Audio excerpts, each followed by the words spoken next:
peux vous parler en attendant. Bonsoir et bienvenue à tous. Merci d'être là ce soir. Nous allons avoir deux talks. Moi-même moi, je vais vous parler des React Hooks. Je sais pas qui parmi vous en a déjà entendu parler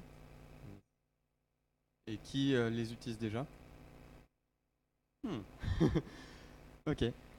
Ce meetup sera le premier d'une série de 3 meetups. N'hésitez pas à suivre Link Value sur Meetup pour les prochains. On a aussi un meetup Vue.js qui va venir dans les prochaines semaines. Donc voilà, n'hésitez pas à vous inscrire et vous êtes les bienvenus.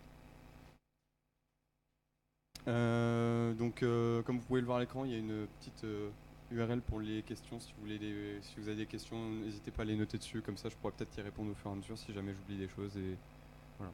Sinon, on aura toujours la séance de questions à la fin. Donc voilà. C'est bon pour tout le monde. Ok. Donc, les React Hooks. Tac. Piloter d'ici. Non, je suis obligé de le mettre de l'autre côté. Parfait. Les React Hooks, c'est une fonctionnalité disponible dans React depuis la 16.8, qui est donc en prod depuis le 6 février 2019. Donc c'est assez récent. Ça a été testé en bêta pendant assez longtemps. Moi, je me souviens qu'on a commencé à l'utiliser, je pense, vers novembre-décembre, quelque chose comme ça. C'est pas mal éprouvé et c'est vraiment. Si vous voulez mon retour d'expérience vite fait comme ça, c'est vraiment très plaisant et j'espère que vous, à la fin de la presse, vous serez aussi convaincus. Euh, donc voilà.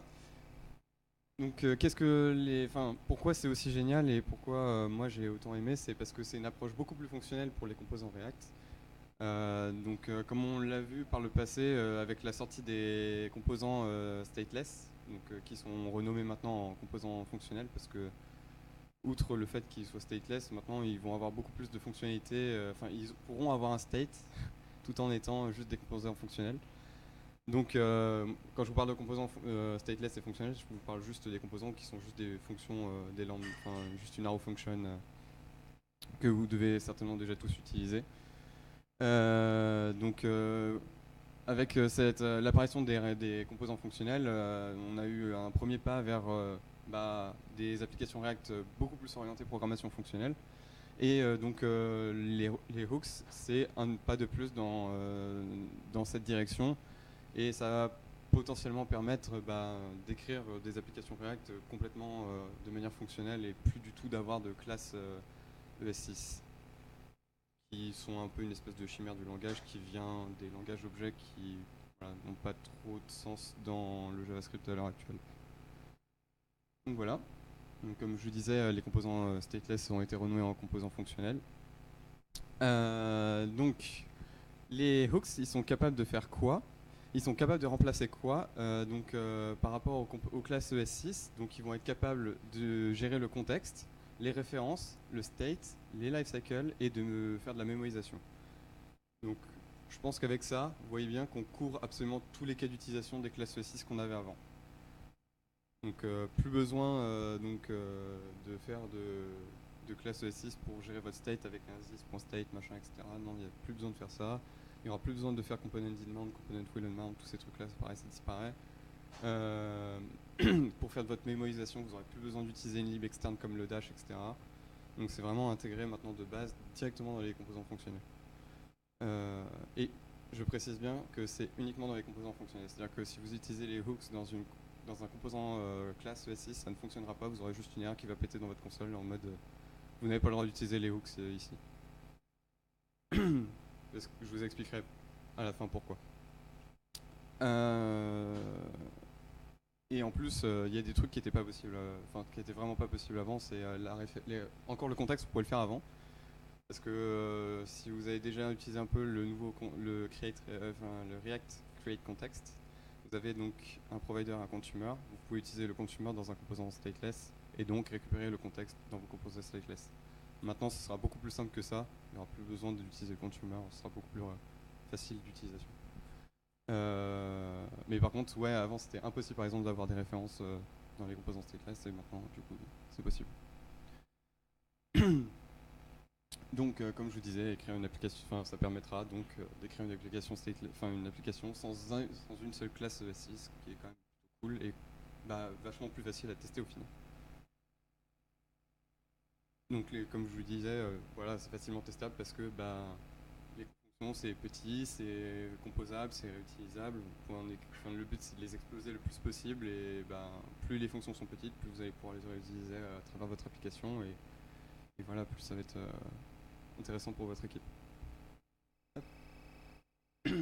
Donc, les hooks sont des fonctions JavaScript pures qui se câblent au cœur de React Fiber. Donc, React Fiber est le nouveau réconcilieur de React. C'est une brique qui tourne entre React et React DOM pour faire la réconciliation entre le virtual DOM et le DOM réel. Donc il y a toute une mécanique que je ne vous expliquerai pas ce soir. Il y a un très bon talk d'Anne Abramov sur le net pour ça. Il faut juste savoir que en gros les hooks se câblent directement dans ce système-là et je vous expliquerai un petit peu plus en détail comment. Je ne vais pas trop détailler non plus parce que c'est un peu compliqué, mais c'est pas de la magie quoi. C'est vraiment très bien foutu et donc les principaux hooks, donc c'est ces trois fonctions-là, c'est les trois que vous utiliserez le plus, donc useState, useEffect et useContext. Ensuite, vous allez avoir useRef, useReducer, useMemo et useCallback, donc qui sont un peu plus pour des utilisations un peu plus avancées. Vous allez peut-être pas les voir tout de suite et pas en avoir besoin tout de suite. Je vous fais le détail après de qu'est-ce que c'est, etc. Et enfin, vous avez un peu les hooks God mode, pour les gens qui vont vraiment très loin dans leurs applications React, donc use imperative handle, use layout effect et use debug value. Je vous dirai après qu'est-ce que ça fait plus tard.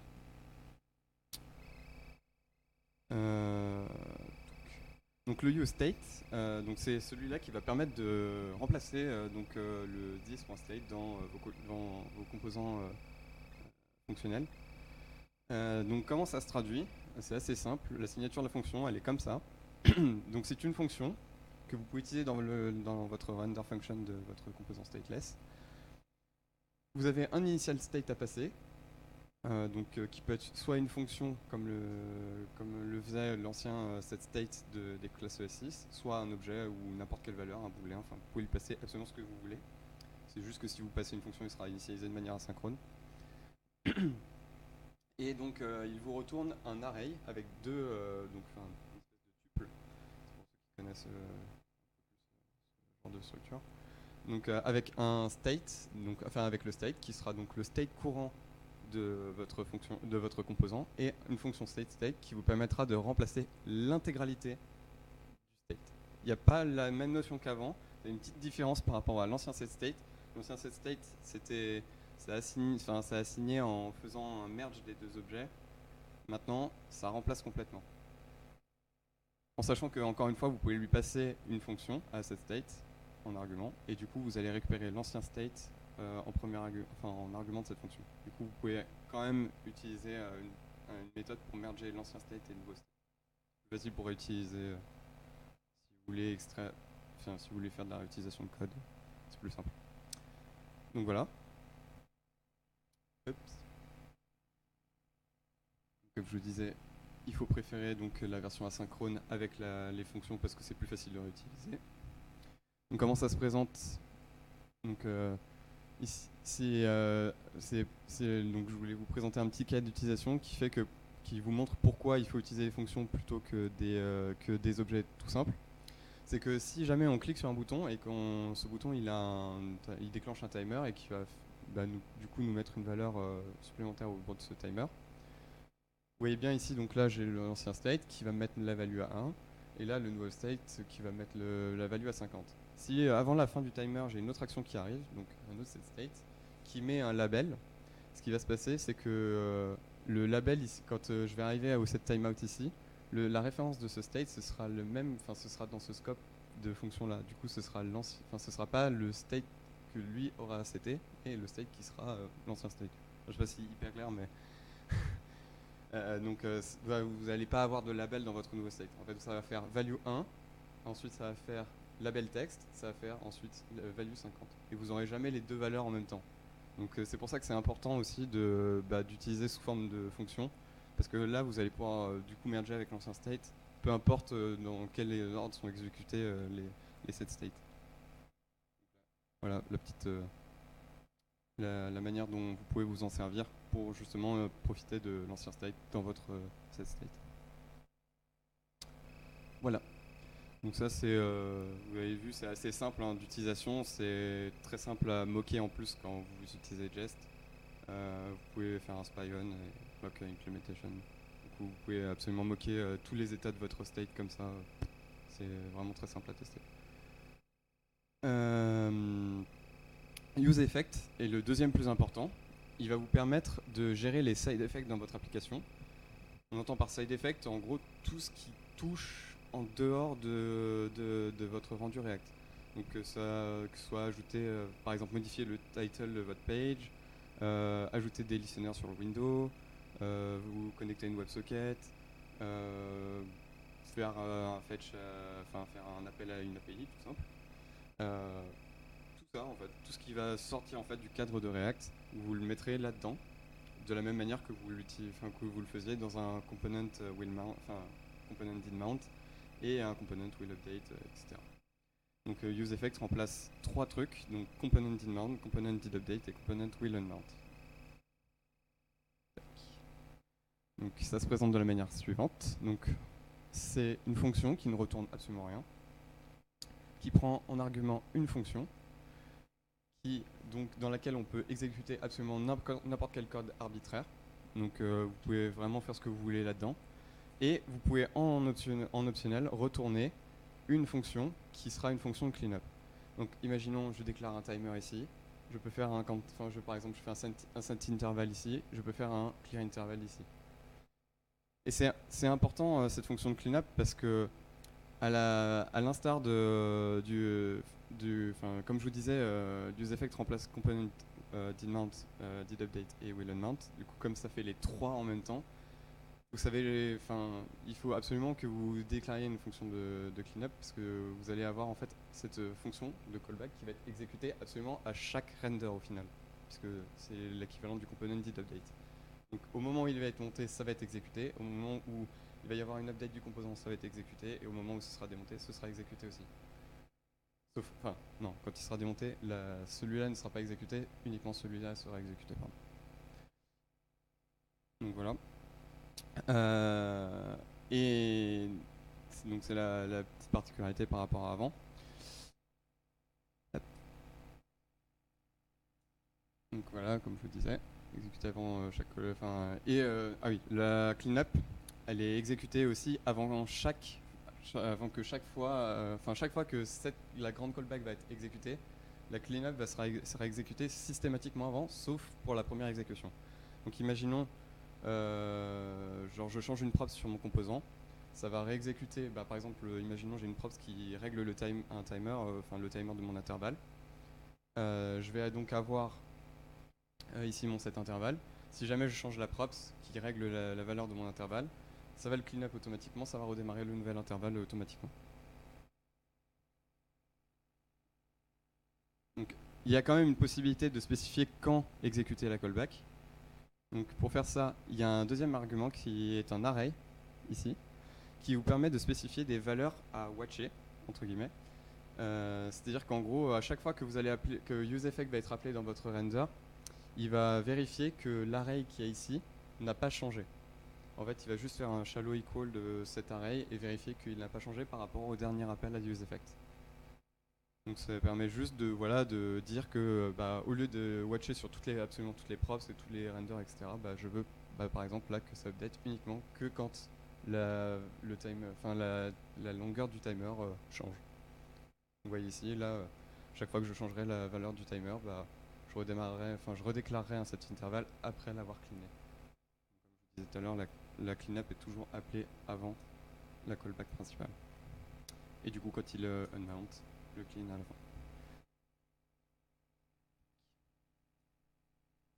à la Si vous spécifiez un tableau vide en deuxième argument, il ne sera exécuté qu'une seule fois.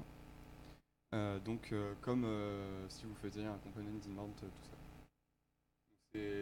Généralement, c'est ce qu'on fait. Par exemple, pour les appels à des API, on fait juste ça. On met l'appel fetch dans le useEffect.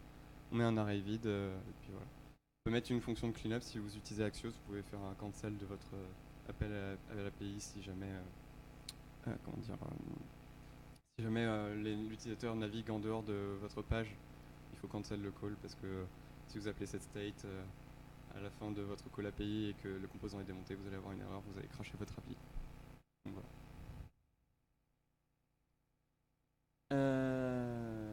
Il est recommandé dans la doc de React d'utiliser un useEffect par side effect. Donc imaginons que vous avez un call à l'API, vous avez un subscribe à une WebSocket à faire en même temps. Séparez bien les deux pour que vous puissiez clean up l'un ou l'autre ou les deux. Et en plus que ce soit plus facile pour vous à débugger derrière, parce que ça devient vite le bordel si vous mettez tous les side effects dans une seule callback.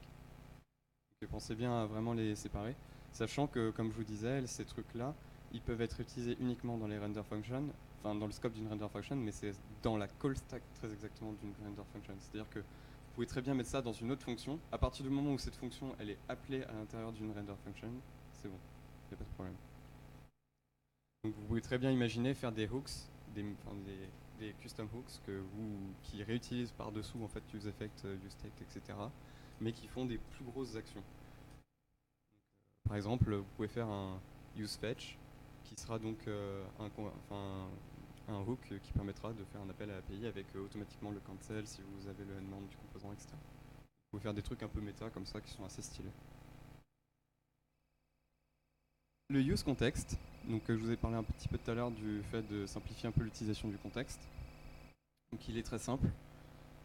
Vous avez le create context, donc qui est qui vous renvoie un objet contexte qui contient donc consumer et provider. Je ne sais pas si tout le monde a déjà vu ce truc-là, mais c'est deux composants. Donc il y en a un, c'est le provider que vous mettez tout en haut de votre application qui contient la valeur de contexte, et le consumer, c'est celui qui récupère la valeur de n'importe où dans votre application à partir du moment où il est en dessous du provider. Et donc vous passez cet objet à useContext ici, et donc vous récupérez sa valeur directement ici. Donc encore une fois, vous mettez ça dans votre render function, il n'y a pas de problème. Vous récupérez la valeur du contexte absolument n'importe où en dessous de votre provider. Donc vous voyez que c'est quand même vachement plus simple que d'écrire consumer, faire une render propre à l'intérieur, récupérer la value et faire des trucs chelous avec.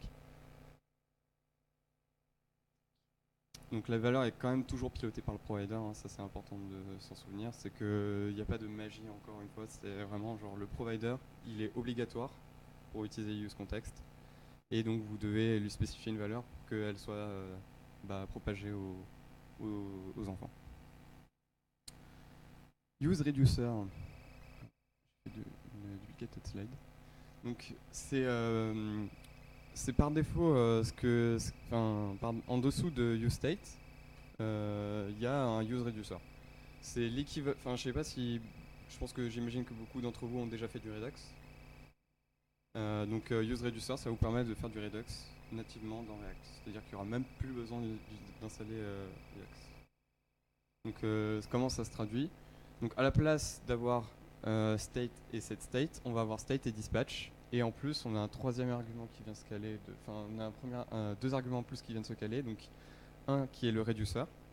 Donc de la même manière que vous aviez vos réduceurs dans Redux avant, vous pourrez utiliser de la même manière avoir des réduceurs, des sous-réduceurs, les composer, avoir des action creators, etc. Enfin, la même chose que sur Redux. Et donc un initial arg qui donc sera passé à la fonction d'initialisation, qui est de la même manière que pour le setState, c'est une fonction asynchrone. Parce que comme vous le savez, je ne sais pas si vous le savez trop, mais la résolution en fait, c'est à cause du React Fiber qui est complètement asynchrone maintenant. Il n'y a pas de garantie sur quand va être exécutée une callback. Donc c'est pour ça que c'est important que tout soit sous forme de fonction en fait, parce que vous savez pas, le réconcilieur ne vous donne pas un temps donné sur quand est-ce que la donnée arrivera dans le DOM. Donc le initial arg sera passé à la fonction init. Voilà. Donc comme je disais, très similaire à Redux et peut être utilisé à travers le contexte, puisque du coup vous pouvez composer, donc vous pouvez prendre un use context et un use reducer. Vous pouvez donc utiliser un provider, faire un use reducer, mettre votre state et votre set state dans le provider, et après plus tard en bas de votre application utiliser use context, récupérer le state et set state, et du coup de la même manière que vous aviez avant le connect, bah, maintenant vous avez Redux mais genre en 3 lignes quoi. Donc c'est assez puissant et ça permet d'avoir un state global à toute votre application avec un système d'action assez poussé. Par contre, c'est pas encore. Il travaille un peu à intégrer le use reducer avec les debugging tools de Redux. C'est pas encore tout à fait fini. Ils sont encore un peu en train de travailler sur ça. Et il n'y a pas toute la possibilité d'avoir les middlewares et tout comme avant. Il faut un peu plus bidouiller pour arriver à ce stade-là. Donc pour ce côté-là, c'est pas encore tout à fait sec, mais je pense qu'on va arriver à quelque chose d'assez qualitatif à terme. Donc je vous disais vite fait tout à l'heure que j'allais vous expliquer un peu comment ça marchait. Faire un gros TLDR, ça fonctionne comme ça. Enfin, c'est le schéma. En gros, maintenant, à l'intérieur de React, il y a un objet qui s'appelle le dispatcher, qui est un objet global qui est instancié une seule fois quand vous démarrez React quand vous importez React dans votre application. Vous pouvez y accéder, mais il est rangé sous une variable nommée underscore do not use this or we will be fired. Donc voilà.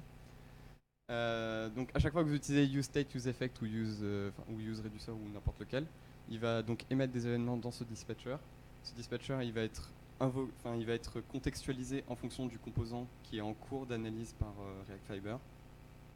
Et en gros, à chaque fois que vous dispatchez des événements, il va les mettre dans dans deux queues différentes qui sont stockées sur le Fiber lui-même, donc l'élément de réconciliation entre le React et React DOM. Je vous fais ça un peu schématiquement pour vous inciter à aller chercher un peu plus loin et donc aller regarder par vous-même après parce que c'est vraiment intéressant. Mais je pourrais pas. Enfin, ça mériterait un talk à lui-même si je voulais vous expliquer plus que ça. Donc il y a vraiment. C'est juste. Vous avez vraiment deux séparations entre donc les effets et tout ce qui est state, et vous allez donc avoir un truc qui va être beaucoup plus asynchrone sur la partie effet et un truc beaucoup plus synchrone sur la partie state. Voilà. Je voulais peut-être vous parler vite fait, je reviens un petit peu en arrière. J'ai pas trop parlé des. Je voulais juste faire une petite parenthèse sur les quelques autres qui sont listés. Parce que du coup, je vous ai pas donné leur utilisation. Donc le useRef, c'est pour avoir la ref, comme sur les anciens composants. Vous pouvez faire ref égal et lui passer le résultat en fait de cette fonction. UseReducer, donc je vous l'ai présenté. UseMemo qui permet donc de vous lui passez une fonction ici, ça génère une valeur, et en retour, ça vous donne juste le résultat de cette callback mémorisée. C'est-à-dire qu'en gros, à chaque render, si vous l'appelez, si le résultat est identique, c'est mis en mémoire et voilà, vous économisez. C'est l'équivalent d'une espèce de component date quoi. Vous pouvez faire un truc un peu comme ça.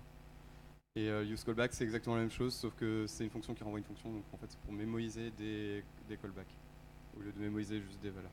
Ça vous permet du coup de mémoriser des callbacks de unclick, de unfocus, etc. Voilà, et donc les trois là, je vous les donner vite fait.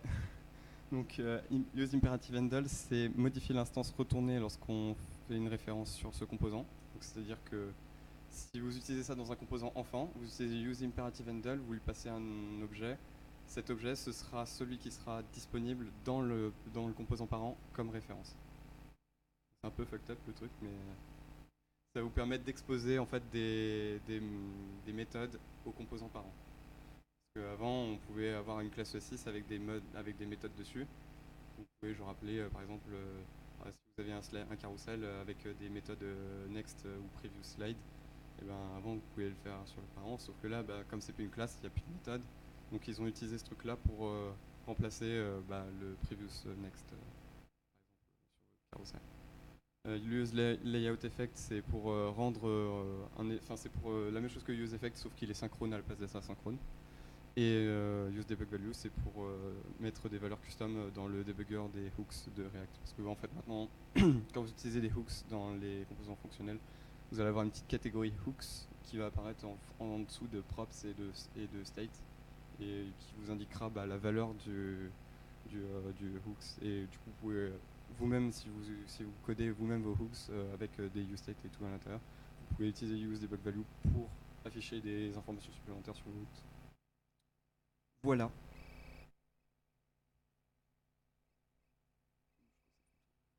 C'est bon. Des questions?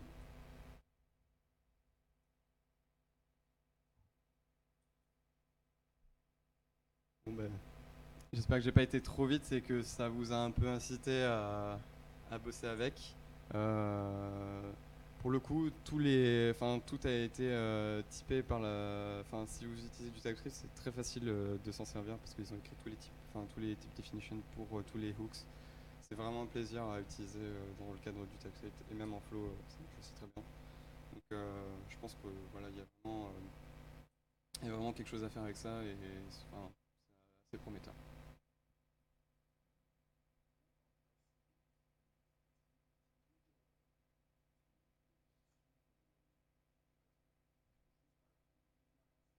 Mhm. En fait, ouais.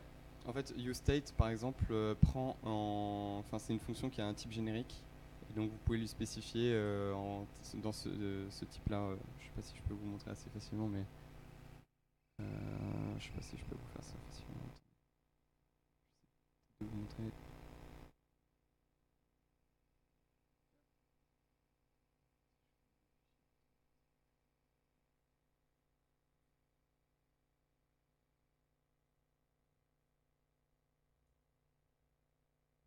Si vous les typez, en fait, ça donnera un truc de ce style.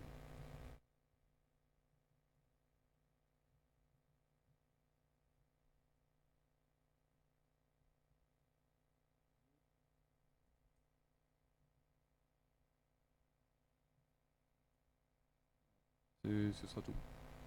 Et vous juste, ça spécifie en fait que le state de useState est de type foo. Et du coup, ça va automatiquement typer l'argument qui vous retourne le state et le setState. Ouais. Vous avez juste besoin de faire ça en fait, c'est tout. Il n'y aura pas besoin de respécifier le type à chaque fois, ouais. Il y aura juste besoin de le spécifier une fois ici. D'autres questions? Cool. Merci pour votre attention.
Je sais pas si vous m'entendez beaucoup mieux avec ou sans. Alors, moi, je vais vous présenter un peu Electron, ou plutôt un retour d'expérience d'une app Electron qu'on a réalisé. Electron, c'est gros, il y a plein de choses. Donc, ce que je vous propose, c'est que je vais faire une présentation générale et après, je vais me concentrer sur un cas, une feature précise qui est le offline sur Electron, la gestion du offline sur Electron qu'on a eu à faire. Et puis je garderai du temps à la fin si vous avez des questions sur des fonctionnalités ou des choses auxquelles vous avez pensé, n'hésitez pas à me poser la question. Alors je me présente, c'est l'instant pub en 2 minutes. Donc Jonathan Manon, donc je suis CTO chez lelivrescolaire.fr. C'est une maison d'édition scolaire qui a quelques particularités par rapport aux concurrents que sont Hachette, Nathan, Atier et compagnie. C'est qu'on crée du contenu grâce à des communautés d'enseignants. Donc en fait, c'est des communautés de profs par matière qui coécrivent les contenus. Tout est mis en ligne gratuitement et en open source sur le web, une sorte de Wikipédia du manuel scolaire. Et dans l'équipe, il y a une 50aine de personnes. La moitié sont des éditeurs des profs et l'autre moitié, c'est des gens du produit avec une dizaine de personnes, 12 personnes dans l'équipe tech à proprement parler. Voilà. Et comment on gagne de l'argent? On gagne de l'argent en vendant des manuels papier, parce que c'est encore ce qui se vend le mieux aux établissements, et en vendant des features premium, des abonnements numériques, et entre autres une super app desktop faite sur Electron. Donc voilà. Voilà un peu. Alors, forcément, il va y avoir quelques gifs, mais je n'en ai pas trop mis. Alors la première raison, c'est juste vous recontextualiser rapidement et vous dire pourquoi est-ce qu'on a fait une app Electron, une app desktop native. La première chose, c'est de proposer une meilleure expérience en fait à nos clients en disant on va permettre d'enregistrer ses préférences, de se connecter une seule fois et d'être connecté pour toute l'année scolaire, puisque nos clients et nos utilisateurs, c'est des profs et des élèves. Et un élève de 11 ans, si ça doit retenir 14 mots de passe parce que ça a 14 applications toute l'année, c'est pas hyper pratique. Pour permettre du offline, on a des milliers de pages de contenu dans des salles de classe qui ne sont pas toujours au top du Wi-Fi.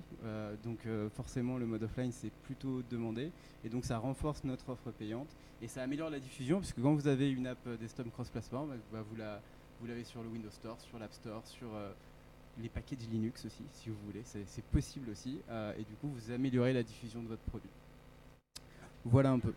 Alors, quand on a démarré Electron, donc nous on a déjà un produit avec une stack classique, React Redux, qui tourne bien sur le web. On s'est dit, est-ce qu'on va électronifier le site web? C'est tout, on va prendre le site, on va le mettre Electron et ça va marcher.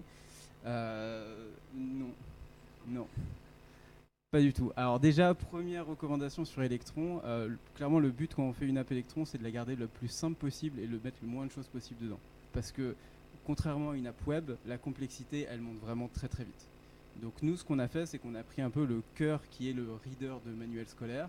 On en a fait un module qu'on a intégré sous forme de module NPM dans l'app Electron. Et l'app, elle gère vraiment des aspects natifs, la navigation, l'accès aux fichiers système, des choses comme ça, mais rien de plus. Donc c'est vraiment important de se dire, nous on a fait le choix en disant même il y a quelques composants UI qui peuvent être dupliqués s'ils ne sont pas mis dans une libui, c'est pas grave. Vaut mieux ça que d'essayer de mettre trop de choses dans votre app Electron. Donc ça c'était le premier truc. Et donc l'idée un peu à la base c'est de se dire on va avoir une application et en gros on a un gros module React Core qui est chargé, qui est utilisé aussi sur notre site web par ailleurs. Et puis on va donner à Electron de la navigation, des menus, des choses comme ça. Tout ce qui est fetch de données, request avec du Axios, des trucs assez classiques. La gestion du offline, donc l'accès au système de fichiers de l'utilisateur. Et tout ce qui va être gestion de téléchargement, puisque pour avoir du offline, il faut télécharger le contenu à un moment. Donc, il y a une gestion de téléchargement. Et le petit bonus à gauche, c'est de dire j'ai une app Electron, je vais publier plein de versions, puisqu'on fait de l'intégration continue, on peut mettre plein de choses. Donc comment est-ce qu'on gère l'auto-update? Et on va voir que ça pose ses propres problématiques quand on arrive à des cas de breaking change qui sont plus faciles à gérer sur le web que quand vous avez 80 000 applications installées sur des postes clients. Donc voilà un peu. Pourquoi? Pour le contexte. Alors, premier point clairement sur Electron, c'est prendre ses marques et surtout ne pas démarrer paradoxalement par le développement de l'appli à proprement parler.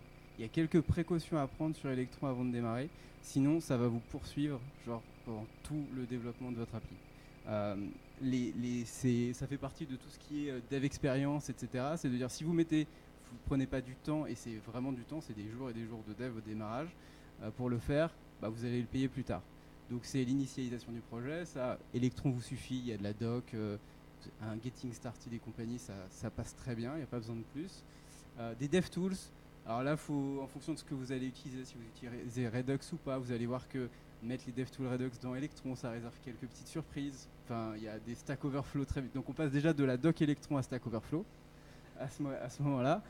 Et le dernier point, c'est l'automatisation des builds. Parce que donc nous, on build Windows 32 bits, Windows 64 bits. en version exe setup, en version exe exécutable direct, en version MSI pour les déploiements à grande échelle, Mac, Linux, que ce soit en point .deb ou en point .appimage. Donc tout ça, si vous le testez quand vous avez fini votre app, vous n'êtes pas bien. Donc il y a déjà tout un travail en amont pour créer tout le flow d'intégration continue qui va faire qu'à n'importe quel moment, vous êtes capable de sortir des apps de toutes ces plateformes et de les tester, même si c'est juste au début pour un Hello World. Mais au moins comme ça, vous êtes assuré que tout au long de votre développement, votre truc il fonctionne sur toutes les plateformes et que vous n'êtes pas à la fin avec une app qui fait je sais pas combien de lignes de code à vous dire allez, il faut que je le fasse marcher sur un Ubuntu.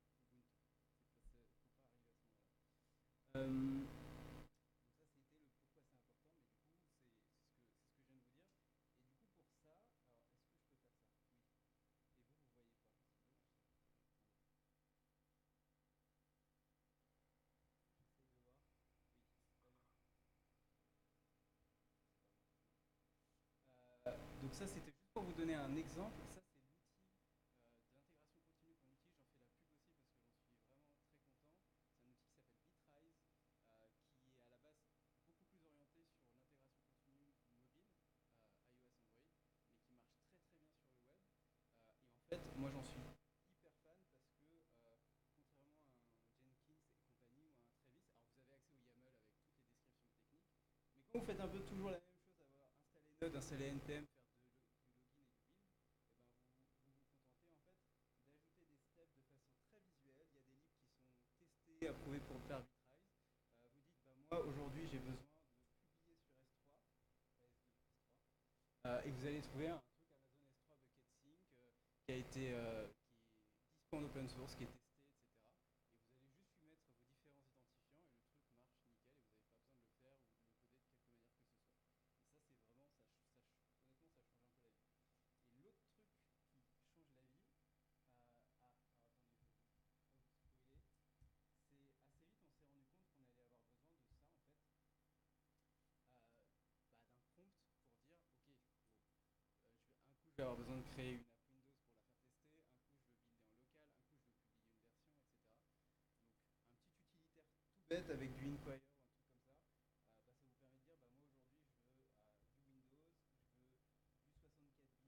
veux du 64 bits, donne-moi la version MSI, est-ce que tu veux que je le fasse sur ma machine ou via un flow Bitrise, est-ce que tu veux que je le publie?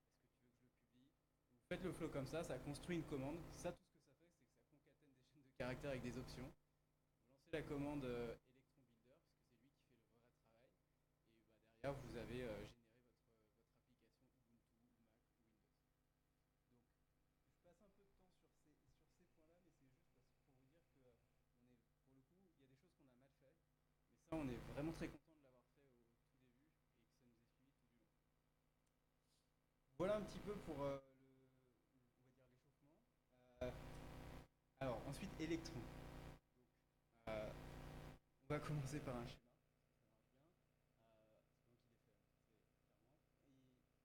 Comment ça marche Electron?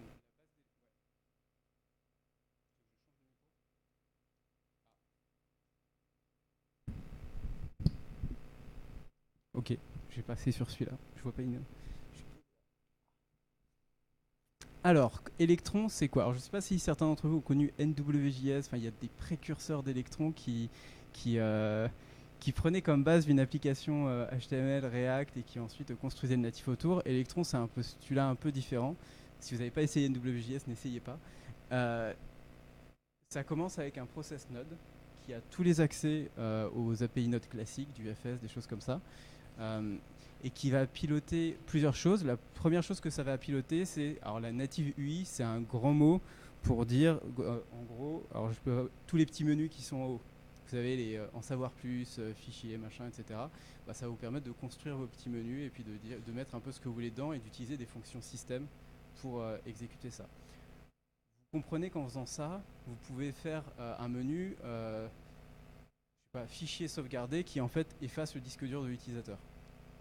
Donc quand vous commencez à rentrer là-dedans, tous les utilisateurs n'ont pas forcément des permissions hyper bien claires par rapport aux apps qu'ils installent. Donc il faut être prudent et conscient que là vous êtes sur un ordi installé et que vous avez accès à tout. Voilà. Donc il faut réfléchir sur comment c'est facile de faire une petite app Electron, de la diffuser, de la faire installer partout et puis d'envoyer des données en ligne après une fois que c'est installé. Donc le main process qui initialise tout ça est ce qu'on appelle les render process, qui sont des sortes de process enfants que va initialiser le main process. Concrètement, un render process, c'est une fenêtre native qui va contenir une application web.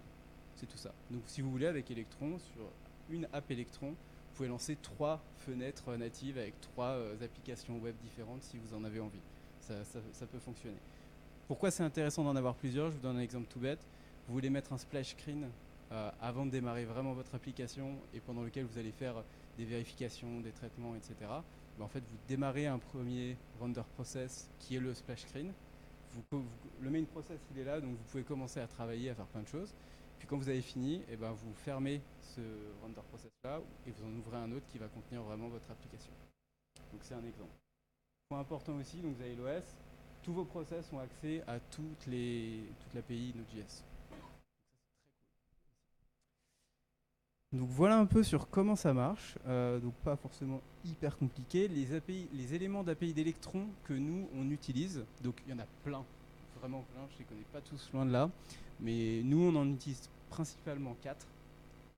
Browser window, bon bah sans ça vous avez rien qui s'affiche, ça marche moins bien. Remote, on veut faire du stockage, du offline, donc on a besoin d'avoir accès au dossier utilisateur. Donc là, Electron nous facilite la tâche puisqu'on va lui dire donne-nous user data, puis il va se débrouiller pour donner le bon pass, qu'on soit sur Windows, Mac, Linux, avec les bons formats de pass et compagnie, quoi. Donc ça c'est quand même très très cool parce que ça diffère pas mal selon les plateformes. Shell, tout bête, mais tous les liens web que vous allez avoir, vous voulez pas les ouvrir dans votre app Electron et que ça cache votre app, vous voulez que ça ouvre le navigateur par défaut. Le petit shell, c'est le truc qui vous permet de faire des open external et d'ouvrir comme ça des liens. Et WebFrame, c'est l'interception de requêtes. Alors ça, on va revenir dessus après, mais le fond, c'est on veut faire du offline, ok. Donc nous, on propose une application où on a des livres qui chargent des données online. Et puis si l'utilisateur veut, il peut télécharger tout ou partie de ces données pour faire une consultation offline. Donc concrètement, ce qu'on fait, c'est on avait déjà des apps iOS Android qui marchaient comme ça. On intercepte les requêtes qui partent pour charger ces données. On check est-ce que le fichier il est présent en local. S'il est présent, en fait on répond depuis ce fichier. S'il n'est pas présent, on laisse la requête finir ce qu'elle avait à faire et ça fait du online. De cette manière-là, on évite de faire trop de code compliqué pour gérer différents cas, savoir est-ce que je suis online ou pas. Enfin, on dit on intercepte tout. Si on trouve, on sert. Si on trouve pas, on laisse passer. Donc voilà un petit peu les 4 éléments principaux. Et enfin, comment ça se présente une initialisation d'Electron? C'est pas hyper compliqué. Vous chopez Electron. Quand votre app elle est ready, vous lui faites une new browser window qui va ouvrir une fenêtre de navigation. Load URL, important, puisque encore une fois c'est une application web. Donc derrière vous avez un index.html avec un script qui charge du JS, ou vous pouvez avoir du React ou autre chose d'ailleurs. C'est pas forcément React, vous pouvez mettre ce que vous voulez. Ready to show, c'est quand il a fini de charger la page en question, vous lui dites affiche-toi et vous terminez le process quand, si par exemple vous pouvez dire sur la fermeture de cette main window, vous trachez la variable main window qui a été définie en haut. Donc ça c'est la théorie. Ça marche bien pour afficher un Hello World. Après, forcément, il y a des cas un peu plus complexes. Quand il y a plein d'events, là vous avez le ready to show et le close qui sont très simples. Vous en avez plein d'autres pour gérer un peu tous les life cycles qu'il va y avoir derrière Electron. Mais honnêtement, nous, on n'utilise pas beaucoup plus que ces trucs-là, même aujourd'hui. Donc, normalement, sauf besoin vraiment spécifique, il n'y a pas besoin d'aller chercher beaucoup plus loin. Alors, le offline. Ça, c'est le moment où ça s'est pas passé comme prévu du tout. Parce que on avait vu que sur Electron, on pouvait faire de l'interception de requêtes. On s'est dit super. Sur Android, on le fait déjà, ça marche super bien. Donc on va faire la même chose. On va donner des patterns d'URL, des URL qu'on a envie d'intercepter. Et puis ces URL-là, on va faire notre check avant et puis ça va très bien se passer. Alors je vais vous montrer. Des fois, il veut bien changer et puis des fois, il veut pas.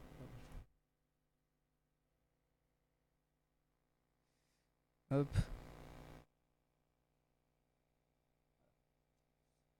Alors à la base, on s'est dit qu'on allait pouvoir faire un truc un peu comme ça.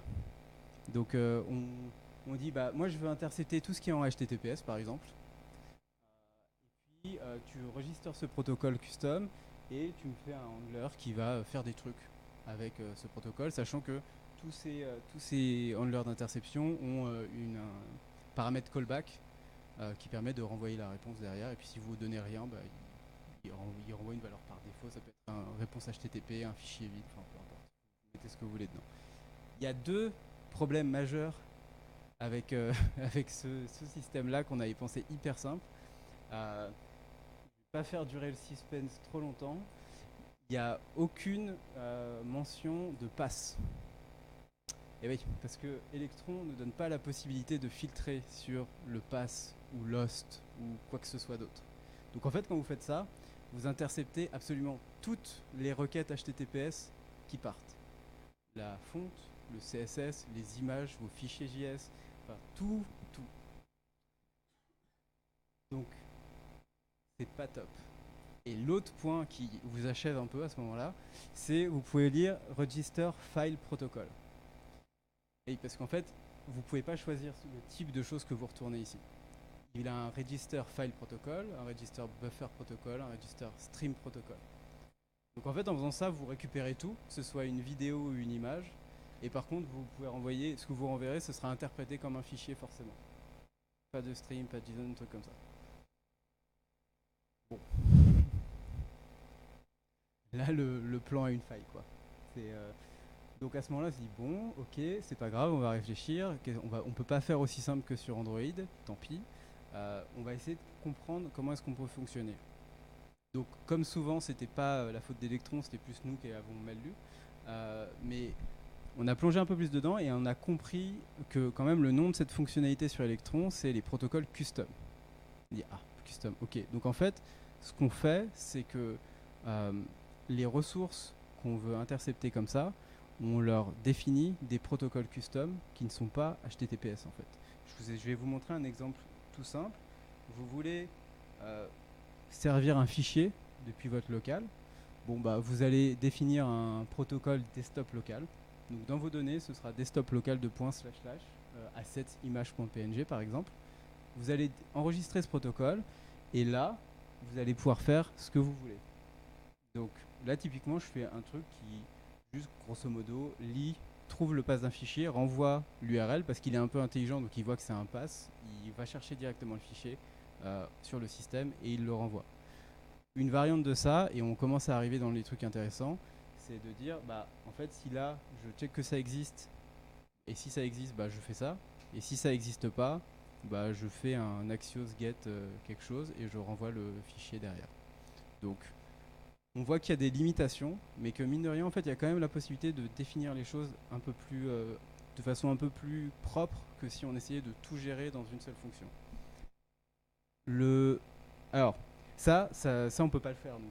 Pourquoi? Parce que comme c'était pas assez, le défi n'était pas assez grand, en fait, toutes nos données sont cryptées. Donc on a besoin de les décrypter. Donc on peut pas faire de register file protocol, typiquement. Parce que ça marche pas. Donc voilà, donc ça, ok. Donc on commence à rentrer dans le truc, donc c'est bon, c'est pas grave, on va réussir. Electron permet de le faire, donc on définit un buffer protocol. Donc là on commence à arriver dedans. On dit, bah c'est pas grave, en fait, mine de rien, c'est quand même pas mal puisque je vais intercepter tout ce qui va utiliser ce protocole custom d'encryption. Je vais en fait décrypter les données de le renvoyer.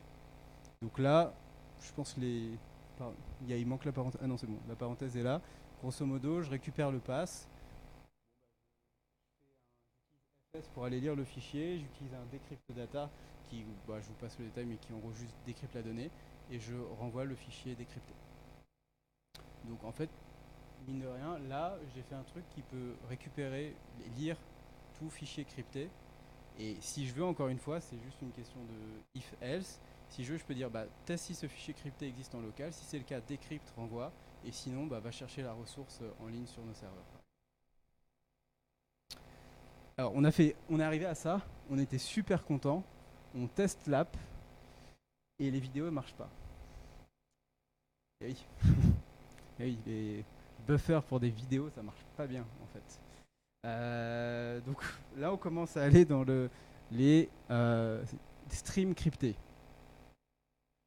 Donc c'est là où vous commencez à vous dire que vous auriez dû lire la doc mieux avant.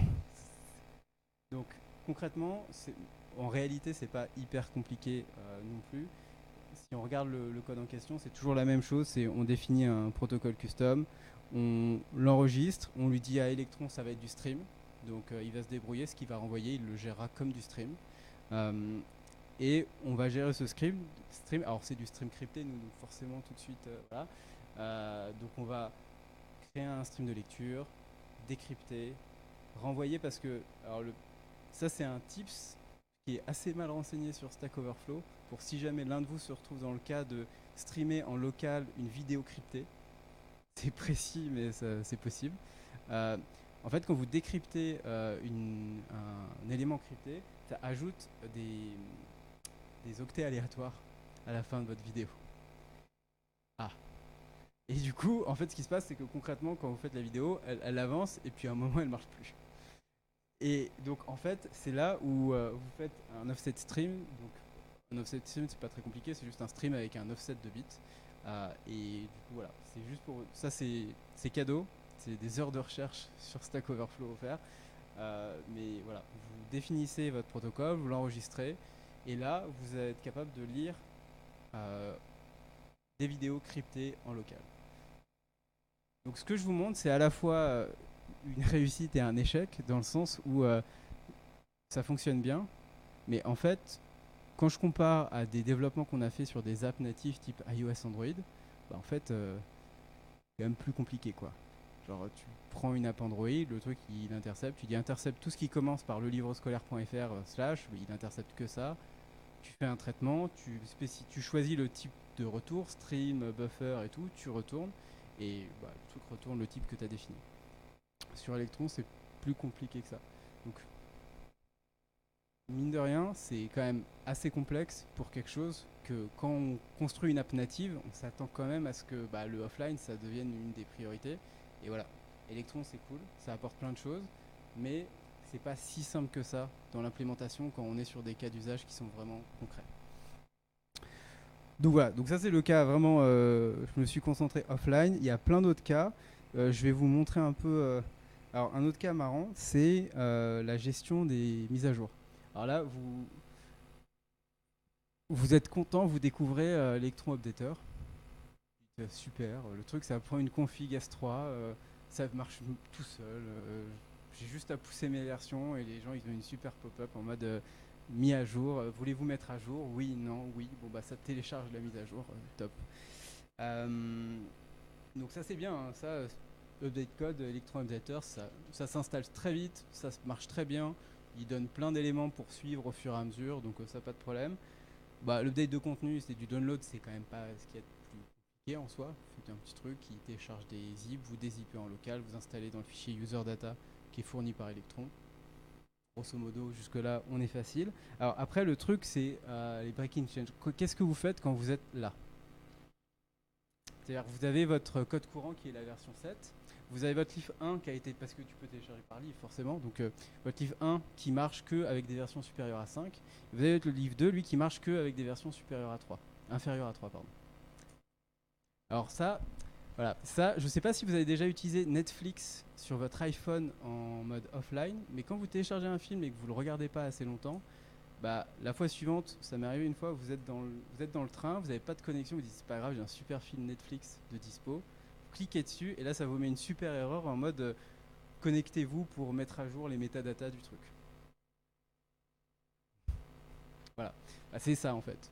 C'est le cas où en fait vous avez construit une app qui s'auto-update, qui gère des téléchargements de fichiers, qui gère de la lecture offline de tous les types de fichiers que vous pouvez imaginer.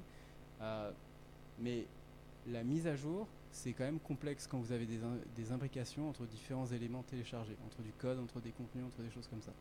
Donc, quand vous êtes là, tout de suite, il faut penser stratégie de mise à jour, il faut penser est-ce qu'on peut mettre à jour, à quel point, est-ce que l'utilisateur est forcé de mettre à jour. Dans une salle de classe, si vous avez 30 gamins qui mettent à jour en même temps avec une connexion ADSL 15 mégas, ça marche pas.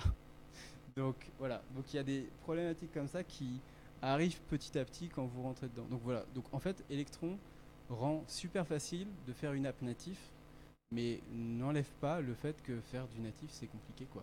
Faire du natif, gérer du offline, gérer des fichiers utilisateurs, gérer des versionnings de code que vous pouvez pas changer comme vous voulez le soir en loose day pour corriger un truc, bah en fait c'est plus possible quoi. Donc tout de suite ça demande un peu plus de réflexion. Néanmoins, on est hyper content d'avoir utilisé Electron parce que le rendu final est quand même très très quali. Nous, donc ça c'est l'app en question. Donc on arrive quand même à avoir. Donc ça c'est les petits menus dont je vous parlais tout à l'heure qui vous pouvez customiser comme vous voulez. Et donc là typiquement j'ai une app qui va marcher 100% offline. Tout ce que vous avez sur cette partie-là c'est un module web que vous avez importé il y a plein de React, plein de techno et tout ça et qui va très bien marcher avec Electron. Vous avez votre petit menu, votre petite navigation. Si vous utilisez Material UI, ça va très vite à faire. Donc mine de rien, vous arrivez à des éléments assez quali, assez rapidement. Et voilà. Plus vous poussez dans les fonctionnalités natives, type offline, plus la complexité augmente. C'est pour ça qu'il faut essayer vraiment de se limiter, de ne pas refaire forcément tout ce que vous avez sur votre application web ou sur votre site web, mais de vous cantonner à vraiment le cœur de ce que vous avez envie de donner sur le natif. Voilà un peu. Du coup, c'est fini pour moi. Et je suis dispo si vous avez des questions sur vos projets, vos besoins ou toute question que vous pourriez avoir envie de poser. Oui.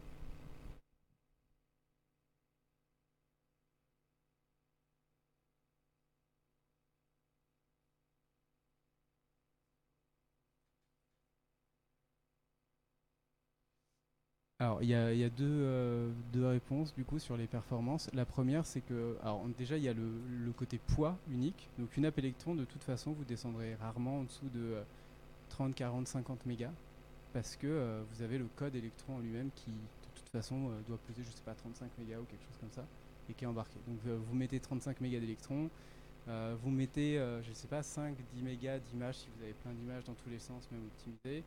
Enfin, ça peut monter assez vite, quoi. Donc ça, c'est le côté poids. Ensuite, le côté perf, bah, clairement, nous, le cœur web qui est là, c'est un peu le cœur de notre R&D et le truc est méga optimisé. Parce que, en fait, quand vous êtes sur un Windows 2 Go de RAM hybride tablette PC, si vous avez la moindre fuite mémoire ou truc comme ça, bah, clairement, votre app, elle devient très très vite inutilisable.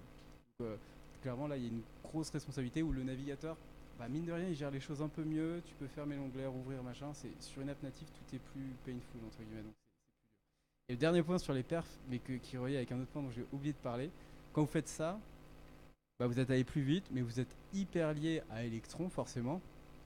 Et je vous donne un exemple. Donc, nous, on a passé un mois et demi à peu près à travailler sur cette app avant de faire une première release. Euh, une semaine avant la release, QA dit bah, l'appel freeze. Ok, super. Donc on refait, freeze aléatoire. Alors on a fait une des plus belles passes d'optimisation que j'ai jamais vues sur un projet. On a optimisé tout ce qui pouvait être optimisé. L'appel freeze est toujours autant. Ça a absolument rien changé. Et en fait on s'est rendu compte qu'il y avait une issue dans Electron 4 qui est random freeze. Donc là vous n'êtes pas bien parce que bon il n'y a pas tellement de solutions de secours. Donc en fait, alors ça revient sur le truc de se coupler le moins possible. C'est que qu'est-ce qu'on a fait, bah, on est passé en version 3. Il n'y avait pas le bug. Il s'avère qu'on utilise tellement peu d'API natives Electron qu'on n'a rien ou quasi rien eu à changer pour passer de la 4 à la 3. Le truc marchait bien, on a pu publier. Mais ça vous donne une idée du genre de choses où bah, le truc il marche pas, ça marche pas quoi. Donc voilà, pour répondre à la question sur les perfs.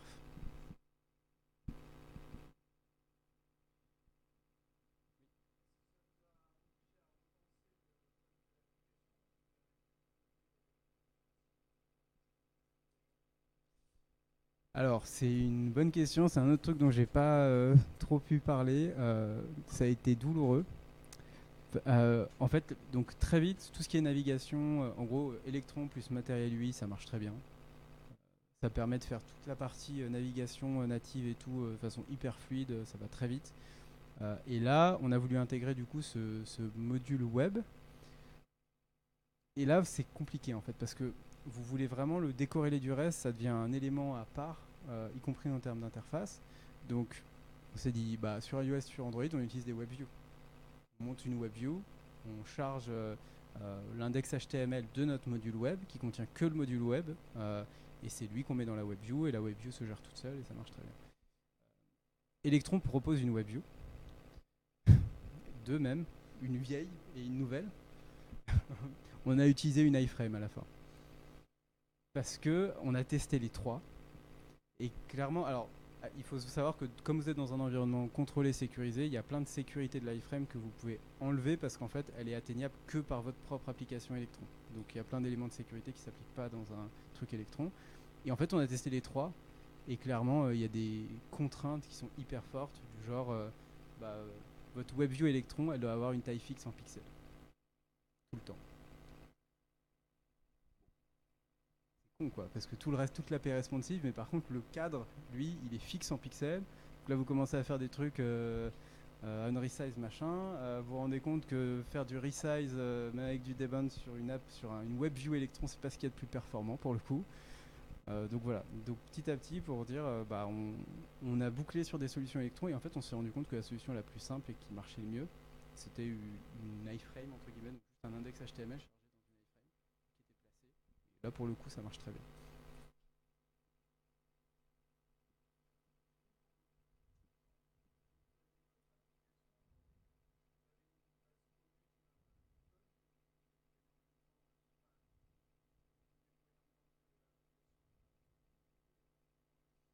Alors, on a un repo, donc nous c'est ce qu'on appelle le viewer, la partie qui lit vraiment les manuels, qui a un repo GitHub NPM dédié, qui est versionné, et du coup le site web peut utiliser la version 5.2, l'app peut utiliser la version 5.1. On va publier une nouvelle version, mais nous comme on va avoir Windows, Mac, Linux, iOS, Android, Web, c'est chaque client qui prend la responsabilité de faire les évolutions, de suivre, de éventuellement gérer les breaking change ou les choses comme ça. Donc c'est plutôt, on publie un cœur avec versionné et les clients décident à quel moment ils passent de version comme ça.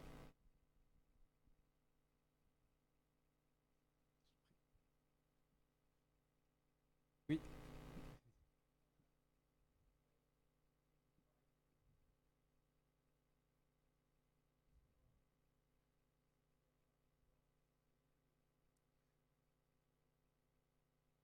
Alors sur les vidéos, on utilise le player vidéo HTML5.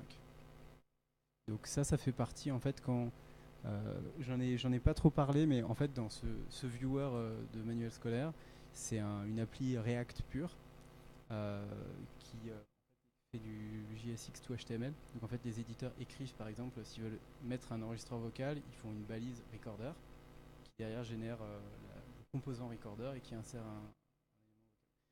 À partir du moment où vous faites ça, c'est la perf, ça devient un truc très précis et typiquement le player HTML il fait très bien le taf pour faire